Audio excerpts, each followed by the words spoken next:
안녕하세요. 주식인사이드 김다영입니다. 자, 주식인사이드는 매일 오전 시장 상황 체크하면서 주목해야 할 테마와 종목 이슈 등 시청자 여러분들께서 궁금해하실 부분들에 대해 폭넓게 전해드리는 방송입니다. 자, 오늘 이 자리 함께해 주실 아이린 전문가님 인사드릴게요. 어서 오세요. 안녕하세요. 네, 반갑습니다. 자, 미중 무역 협상은 아직 마무리되지 않은 채 지속되고 있지만 불확실성이 더욱 높아지면서 뉴욕 증시도 어제 큰 폭으로 하락세를 좀 보였고요. 국내 증시 또한 좀 불안정한 상황입니다. 자, 우리 투자자분들께서 이런 급락장에서 어떤 전략을 가지고 좀 투자에 임해야 할지 궁금하거든요. 어떤 전략이 있는지 좀 도와주시죠. 네. 제가 지속적으로 말씀드렸던 해지 전략에 대해서 오늘 말씀을 드릴까 네. 하는데요. 지속적으로 5거래일째 지금 지수가 빠지고 있거든요. 네. 그런데 오늘쯤에 한번 반등이 나와줘야 되는데 일단 지금까지는 이제 지수가 하락세로 이제 지속되고 있고 네. 또 어제 같은 경우 중국에서 이제 보복 관세를 부과를 하겠다. 미국에게 부과를 하겠다. 네. 이렇게 나오면서 지수가 상승할 모멘텀이 없어요, 지금. 이런 상황에서도 또 수익이 나는 부분이 있는데요. 네. 제가 지난주에도 말씀드렸듯이 해지 전략을 가동을 하셔서 손실난 부분은 커버를 하시고 또 수익을 좀 보셔라 이렇게 말씀을 드렸는데 네. 제가 이렇게 찾다 보니까 지난 4월 17일 네. 그 종합지수와 선물이 이제 고점을 이렇게 형성을 하고 난 뒤에요. 네. 지속적으로 비차익 그 수급에서는 매수세, 외국인들의 매수세가 이어졌는데 네. 이상하게도 이제 지수는 올라가지를 더 못했어요. 그 점이 참 이상하다고 이제 생각을 해서 네. 한번 살펴보니까 뭐 1차적, 2차적 의심스러운 부분이 있었고요. 네. 그래서 하방으로 이제 하방 포지션에 매도를 많이 할 것이다. 네. 일단은 주가가 더 가지도 못하고 하락 장세가 이렇게 나올 것이라고 네. 예측을 했었고요. 아니나 다를까 우리는 사실 미중 무역 전쟁이 네. 잘 이루어질 것, 그렇죠. 협상이 좀 잘 될 것이다라고 예상을 했었죠. 네, 그랬는데 이게 여파가 반대가 됐잖아요. 네네. 그죠? 그러면서 지수가 또 갭으로 또 하락도 하고 지금은 장세가요. 네. 계속 이런 변동성 장세가 확대가 될 거라고 예상을 해요. 그래서 네.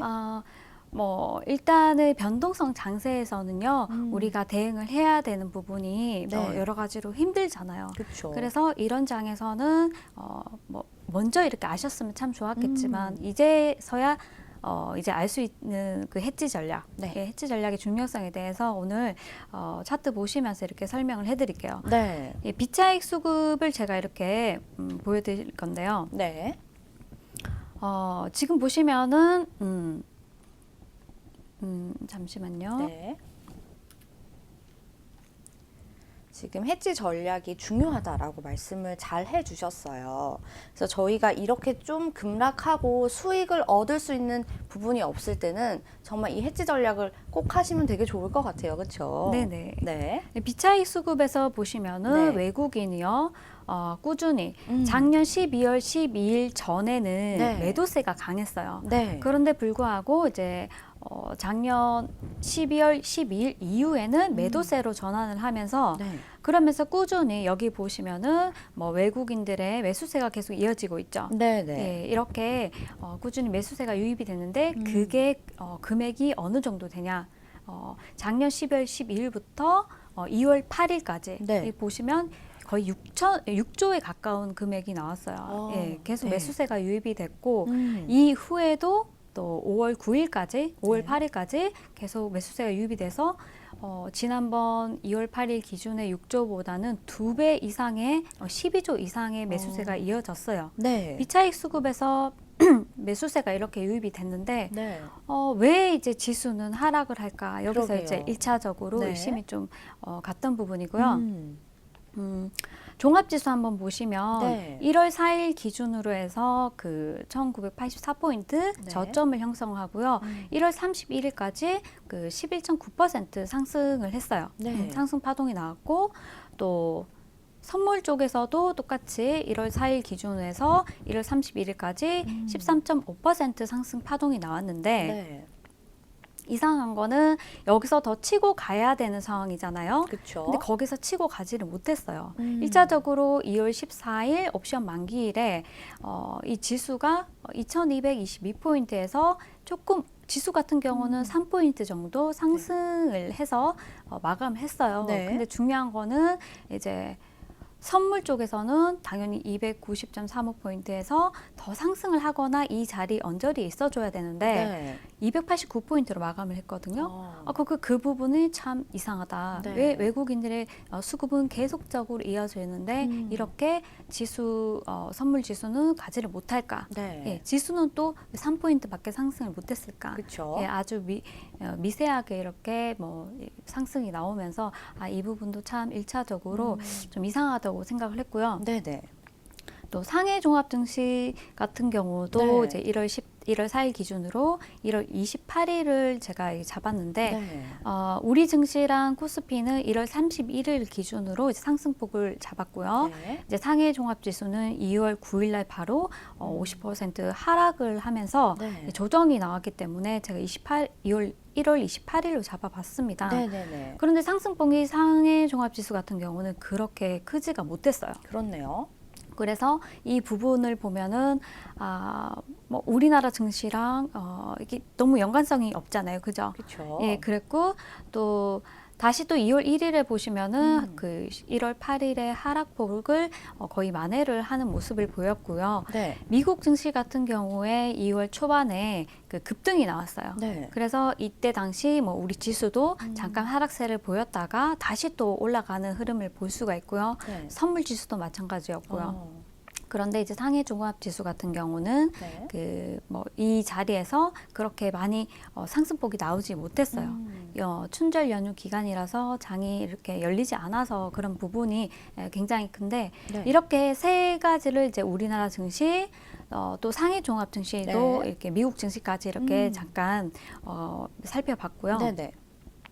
다음 선물을 한번 보실게요. 선물 어. 3월물과 이제 종합 지수를 같이 한번 살펴보면은 네네. 제가 말씀드렸듯이 아까 2월 14일에 이상한 징후가 발견이 됐잖아요. 그죠? 포착됐죠. 예, 그리고 다시 또 3월물에서 또 이상한 징후가 이렇게 발견이 됐어요. 네네. 그 부분을 까지 이제 삼성전자와 이제 SK 하이닉스도 우리가 같이 봐야 되는데요. 네네. 이렇게 변동성이 큰 장세에서 해지 전략을 가동을 할 때는 네. 뭐 빅스 지수도 보셔야 되고 변동성에 대비해서 네. 그리고 외국인들의 뭐 선물 현물 포지션도 한번 지켜보셔야 되고 네네. 또 시총 상위 종목들도 흐름을 한번 살펴보셔야 되는데 네. 삼성전자 같은 경우는 그 1월 4일 기준으로요, 850원을 찍고 2월 7일까지 상승 파동이 지수 대비해서 어느 정도죠?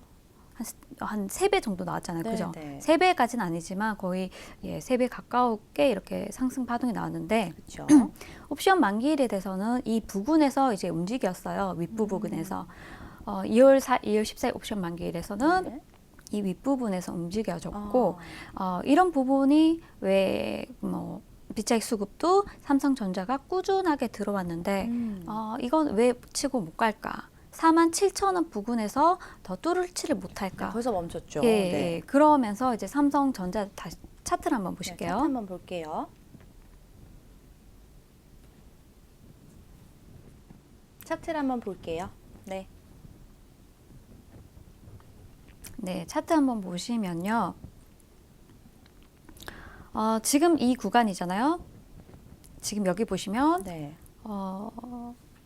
이 부분에서 한 번, 또 2번, 3번, 4번, 5번 이렇게 잘 보이시나요? 한 번, 한 번만 더 예, 해주시기 한 바랍니다. 번, 2번, 3번, 예, 여기도 4번, 5, 6번. 6번 동안 6번에 거쳐서 47,000원을 뚫으려고 더 이상 이제 뭐 노력을 많이 했는데 이 이상 치고 나가지는 못했어요. 네, 이 저희 부분이 슬라이드 쇼를 좀 종료를 하고 차트로 한번 볼게요. HTS로 볼게요. 네. 네. 그래서 삼성전자 같은 경우는 네네. 여기서 한 번, 2번, 3번, 네. 4번, 5번, 6번 이렇게 위쪽에서 47,000원 부근에서 6번 정도 한번 이렇게 치고 나가려고 노력을 했었는데 네. 못 치고 나갔어요. 그리고 이번에 이제 지수가 빠지면서 이렇게 꾸준히 하락세를 보이고 있는데요. 네네. 1억을 봤을 때 왜 꾸준히 삼성전자도 외국인의 매수세가 유입이 되고 있는데 왜 상승하지 못할까? 네. 예, 그런 점이 이제 되게 그런 점 체크를 해봤고요. 네. 다시 삼성전자 가셔서 네. 지금 뭐 비차익 수급 종합지수, 상해 종합지수, 뭐 뉴욕지수, 뭐 그다음에 삼성전자, 우리 시총 1위인 삼성전자까지도 차트나 지수 흐름이 조금 뭐 이상하다 싶어서 지금 이런 전략의 중요성을 말씀해 주시는 거죠. 네네. 네. 다시 차트를 한번 볼까요? 자, 그리고 이제 SK 하이닉스 같은 경우도요. 네. 1월 4일 기준으로 이제 56,700원에서 네. 상승 파동이 이거는 30% 넘게 났어요.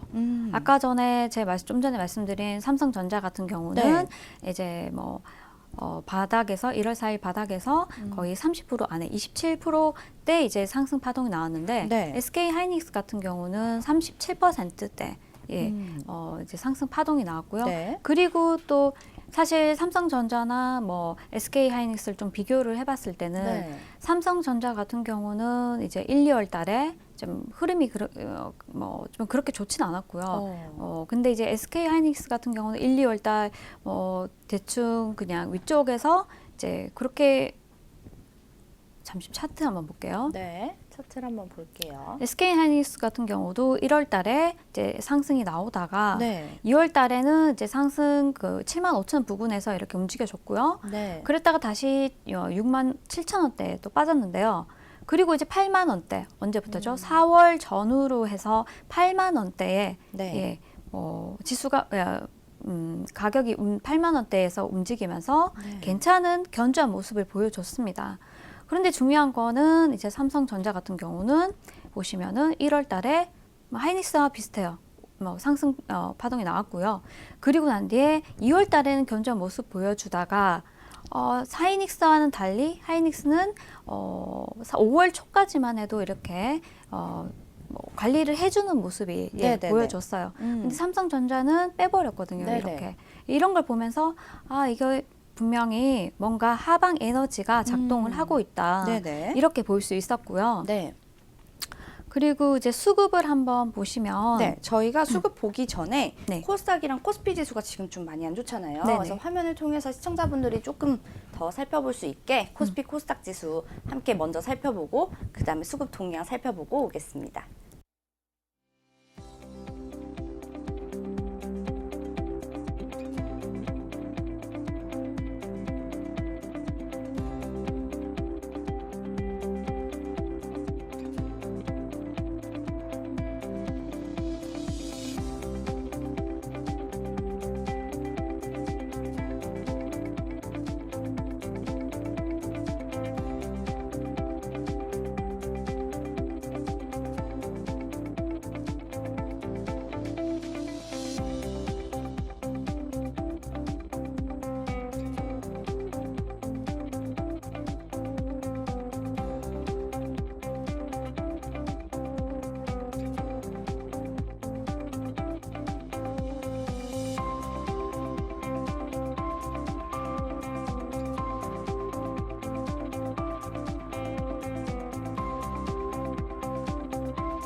네, 코스피와 코스닥 시장 상황 살펴보고 왔습니다. 코스피는 2070선 겨우 좀 유지하고 있고요. 코스닥도 706선 지나고 있는 거 확인하고 오셨습니다.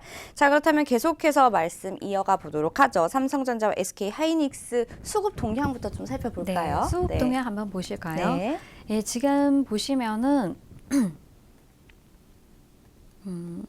제가 4월부터 해서 이제 보여드릴게요. 네, 4월부터 한번 네, 살펴보겠습니다. 4월부터 해서 꾸준하게 외국인이 매수세가 좀 전에 말씀드렸던 2월 8일 기준으로 네. 6조 정도가 외국인의 미차익 수급이 매수세가 이어졌는데 네. 5월 8일까지 이렇게 보시면은 12조 3천억 매수세가 유입이 됐어요. 네. 그럼 지속적으로 계속 매수가 됐다는 건데요. 그렇죠. 그런데 이제 중요한 거는 아까도 말씀드렸듯이 SK하이닉스 수급에서요. 외국인이 이제 매도세를 보이기 시작했어요.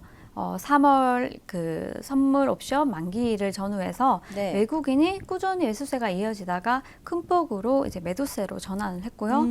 이거를 기관이 이제 받아주는 모습이 보였고 삼성전자에서는 그렇고요. 네. SK하이닉스를 보시면은 외국인이 꾸준히 매수세가 이어졌어요. 네. 3월 그 선물 옵션 만기일 기준으로요. 그 전후를 해서 보면은 꾸준히 네. 매수세가 이어졌고 근데 기관은 매도세를 보이다가 네. 소폭 매수로 나섰고요. 네. 이런 모습을 봤을 때 하이닉스는 관리가 되고 있는 상황이었고 삼성전자에서는 물량이 나오면서 이렇게 삼성전자 주가가 하락할 것이다. 네. 이 당시 종가는 상승세로 마감을 했지만 네. 좀 하락할 것이라고 예상을 할 수 있었습니다. 네. 그러면 일단 그리고 이때는 이제 삼성전자에서 매수세가 계속 유입이 됐던 찰나인데 네. 삼성전자는 매수를 하면서 합성 선물 매도 포지션이 나오지 않았나, 네. 선물 옵션 매도 포지션이 나오지 않았나 오. 이렇게 예상을 하고 있고요. 네. 네.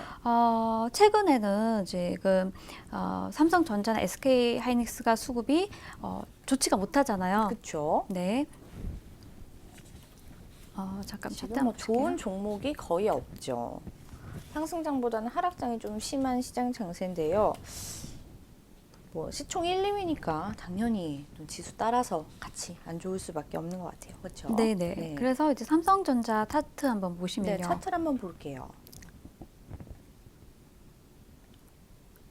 제가 여기서 지금 1차 하락이 나왔고요. 네. 그리고 지난번에 말씀드렸듯이 1차 하락, 2차 하락은 더 깊어질 것이라고 말씀을 드렸어요. 네. 그런데 아니나 다를까 지금 46,000원에서 42,300원 거의 10% 빠졌잖아요. 네. 그리고 SK하이닉스 보시면은 SK 하이닉스 볼게요. 보시면 괜찮은 모습이었어요. 상방에서 한 달 동안 놀아주면서 네. 괜찮은 모습이었는데 지수 빠지면서 갑작스럽게 급락 장세가 이어졌고요. 네. 하이닉스 같은 경우도 거의 8%대 이렇게 하락을 하고 있어요. 지금 네. 지금 그러면은 삼성전자 같은 경우는 어떻게 해요? 이렇게 언제 그러면 매수세를 매수를 하면 좋을까요? 이렇게 네. 질문하시는 분들이 있는데 사실 시장 상황이 변동성이 계속 이어질 것 같거든요. 매수 타이밍이 오긴 왔나요?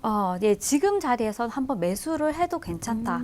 하지만 오늘 같은 경우는 뭐 저가가 41,000원대였잖아요. 네. 41,000원대에서 한번 비율 매수를 하시면 좋지 않을까. 이제 어제 같은 경우도 제가 언급을 해드린 부분인데 네. 41,000원, 42,000원 사이에서 1차 매수 그리고 4만 원 지지하는지 한번 지켜보시고요. 네. 거기서 더 빠졌을 때 2차 매수를 하시면 좋으실 것 같고 네. 그렇다고 해서 막 35,000원 이렇게까지는 빼지는 않을 것 같아요. 예.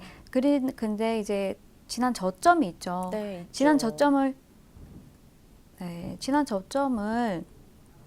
지난 저점 44,000원이 1차 이제 심리 이제 지지 구간이었는데 네. 이거에서 깨져버려서 지금 같은 경우는 또 4만 원을 잘 지탱을 해줘야 되고요. 네네. 오늘 같은 경우 42,000원을 지지를 해줬어야 되는데 못 해주면서 네.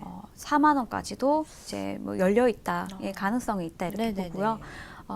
말씀드렸듯이 4만 원에서 42,000원은 사이에서 1차적으로 매수 구간 비율 매수 한 25% 정도 이렇게 매수를 하시고요. 네. 그리고 4만 원 아래에서 38,000원에서 4만 원 사이 왔을 때 2차 매수 한 25% 하시고요. 예, 비중은 많이 안 가져가겠습니다. 네네. 예, 이런 삼성전자나 SK 하이닉스 같은 경우는 사실 이 급락 장세에서 그렇게 많이 빠지지는 않았어요. 약간 시총이 있다 예. 보니까 무겁죠. 그렇죠. 움직이기가. 그래서 대형주라고 하다 보니까 음. 아무래도 지수 대비 그렇게까지 다른 종목들은 지금 20% 30% 빠진 종목도 그렇죠. 굉장히 많잖아요. 네. 예, 그래서 제가 해지 전략에 대해서 이제 중요성에 대해서 말씀을 이렇게 드린 거고요. 네. 여튼 여기까지 제가 왜 시장은 가지를 못했냐, 외국인의 수급이 지속적으로 들어왔는데 4월 17일 날 고점을 형성하고 종합지수도 그렇고 네. 선물도 고점 형성하면서 왜 지수는 가지를 못했을까? 그리고 삼성전자는 왜 더 가지를 못했을까? 네. 이런 점을 이제 한번 체크를 하면서 네. 이런 시장에서 대응은 하락 장세를 우리가 예상을 했고 네. 이런 시장에서는 우리가 어떻게 대응을 해야 되냐? 거기에 따라서 이제 해지 전략이 중요하다. 이렇게 말씀을 드리고 싶습니다. 네. 자, 이상 포착 징후가 계속 발견이 되면서 저희가 해지 전략이 더욱더 소중해지는 것 같습니다. 중요성에 대해서 잘 언급을 해주셨고요. 자, 그렇다면 해지 전략을 하고 싶은데 뭐 방법을 모르시거나 아니면 어떤 종류가 있는지 모르시는 분들도 계시잖아요. 해지 전략의 종류로는 또 어떤 것들이 있는지 궁금하거든요. 네. 네. 그 해지 전략으로는 세 가지가 있어요.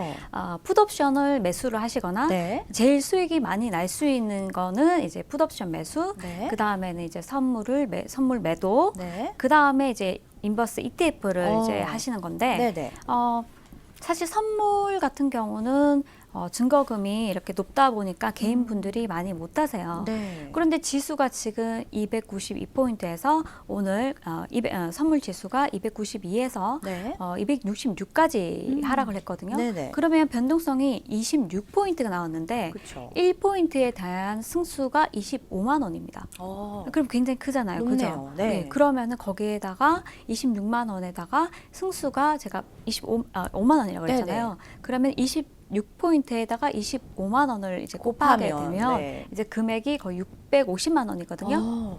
그럼 제가 만약에 선물을 한 계약을 샀어요. 네. 그럼 한 계약을 사가지고 커버가 650만 원이 되는 거예요. 거죠. 네, 그러니까 아무래도 좀 힘들긴 하지만 수익은 볼 수 있다. 네. 예, 이런 장세에서 하락폭에 대한 손실을 네. 줄여나갈 수 있고 또 이익도 볼 수 있다고 말씀드리고 싶고 네. 풋옵션 매수 같은 경우는 사실 많은 분들이 좀 어려워하시는데 네네. 예, 그것도 이제 승수가 25만 원이에요. 그래서 풋옵션은 옵션 가격을 가지고 이제 네. 승수를 곱해서 이제 그 금액으로 이제 투자를 해가지고 프리미엄 가격이 프리미엄 올라가면 수익을 네. 많이 볼 수 있는 구조인데 이 두 가지는 좀 약간 개인분들이 어려워하시는 네, 부분이니까 금액적인 면도 좀 그쵸. 크죠. 예, 네. 그렇죠. 그래서 지난번 같은 경우에는 그 5월물 같은 경우에 1,200% 넘게 수익이 났어요. 그래도 예, 그런 점을 감안을 하면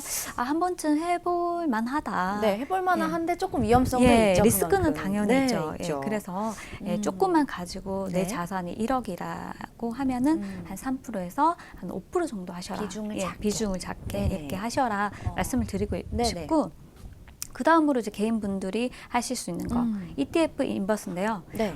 잠깐 화면 보실까요? 네.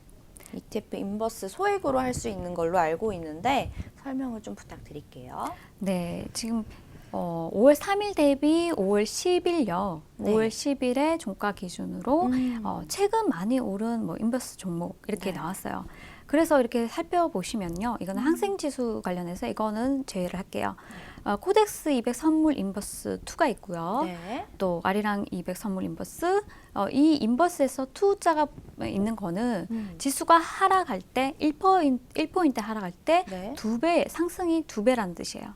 반대로 두 배요. 예, 지수가 두 배. 1% 하락할 때 네, 상승이 두 배. 예, 2배의 수익을 볼 수 있다. 수익이. 이렇게. 네. 예, 그런데 이거 비교를 아래 거랑 비교를 하면 여기 코덱스 인버스라고 있잖아요. 네, 있죠. 코덱스 밑에서 두 인버스, 번째. 예. 네. 코덱스 인버스 같은 경우는 4%대가 그러네요. 수익이 4.18. 나왔는데 네. 위에 보시면은 코덱스 200 선불 인버스 2 같은 경우는 네. 8%대. 어. 2배 이상이죠. 네. 예, 2배 이상. 조금의 추적 오차는 당연히 있고요. 예, 이렇게 지수 빠질 때 이런 것들을 잡아두시면 네. 예, 이건 해지 전략으로 또 사용할 수가 있다. 예, 개인분들이 제일 하시기 쉬운 방법이에요. 네. 여기 보시면 제일 아래에 타이거 인버스라고 있죠. 네, 있네요. 네, 타이거 인버스 같은 경우는 타이거는 뭐고 코덱스는 뭐고 킨덱스는 뭐예요? 이렇게 보니까 종류가 굉장히 많아요. 그렇죠. 네. 예, 예. 그 제일 이 중에서 거래량이 제일 많은 거. 네. 이제 박스권일 때는 이 상품은 별로 재미가 없어요. 네. 그런데 지금 변동성이 강하기 때문에 이 상품이 지금 거래량이 늘어났는데 네. 차트 다시 볼게요. 코덱스 인버스 같은 경우에 삼성에서 삼성 자산운용사에서 이제 운영을 하는 거고요. 네네. 그리고 타이거 같은 경우는 미래에셋, 또 킨덱스 같은 경우는 한국 그 투자신탁에서 운영을 네. 하는 거고요. 이 중에서 제일 그 거래량이 많은 거는 코덱스, 그다음 네. 타이거, 그다음 킨덱스 순서고요. 네. 제일 많이 하세요. 그래서 쉽게 접근을 나는 이게 좀 약간 네. 이것 또한 리스크가 있습니다. 예, 음. 시장이 어떻게 될지 변할지 그쵸. 모르잖아요. 그죠? 약간 도박의 영역이라고 저는 그런 네. 생각이 들거든요. 네네. 네. 네, 그래서 음. 조금만 비중을 조금만 하시고요. 네네. 나는 여기에 음. 주식도 오래 했고 경험이 있어서 네. 잘 대응을 할 수 있다. 전업을 하고 있다. 네. 그러시다면 조금 더 비중을 실어가지고 손실난 그 자산을 커버할 수 있을 정도로 네. 비중을 넣으셔서 하셔라고 이렇게 권유를 해드리고 싶어요. 네. 네. 자, 해지 전략 같은 경우는 뭐 시장이 안 좋을 때 오히려 반대로 수익이 나는 어떻게 보면 좀 마음의 위로가 되는 장점이 있지만 그만큼 조금 뭐라 그럴까요? 위험성이 있어요. 리스크가 있기 때문에 내가 수익이 나지 못한 것을 커버하는 정도만 좀 비중을 작게 투자를 하시면 좀 괜찮을 것 같다고 저희가 말씀을 드리겠습니다. 자, 그렇다면 지금 현재 국내 증시를 비롯해서 뭐 전 세계 증시가 불안한 움직임을 좀 보이고 있어요. 그렇죠? 자, 앞으로 전개될 미중 무역 협상의 시나리오 또 그에 따른 방향 어떻게 좀 제시를 해줄지 궁금해요. 네네. 제가 지금 봤을 때는요, 네. 당분간은 이렇게 하락 장세가 계속 이어질 것 같고요. 네네. 미중 무역 분쟁이 글로벌 무역 전쟁으로 확산되지 않을까. 네. 그런 우려감이 지금 굉장히 시장에 많이 반영이 돼 있는 네. 상태거든요. 그리고 또 이것뿐만 아니라 사실 이번에 무역 협상이 결렬된 것도 미국에서 중국에게 네. 너희들 관세부가 한 부분도 있고 네.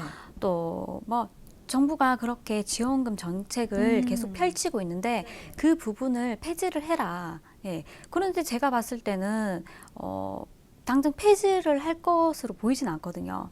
중국 정부에게 이제 미국에서 너희 지원금 제도를 폐지를 네. 해라고 했는데 중국 역시 지원금 폐지를 하게 되면 네. 경제 성장률이 떨어지게 되고 그렇죠. 또 지원금으로 이렇게 뭐 계속 수익이 나던 기업들이 불확실성에 놓이게 되거든요. 네. 그 성장률도 떨어질 것이고 여러 가지 감안해서 중국도 역시 그 부분에 대해서 지원금 철폐를 할 수가 없는 부분이고 네. 또 미국도 지원금을 철폐해라고 얘기를 했는데 그 부분을 포기를 하지 않을 것으로 보여져요. 네. 그래서 이 부분이 참 굉장히 꾸준하게 거론이 되면서 이것이 하나의 지표로 우리가 봐야 되지 않을까 네, 이렇게 네. 생각이 드는데요.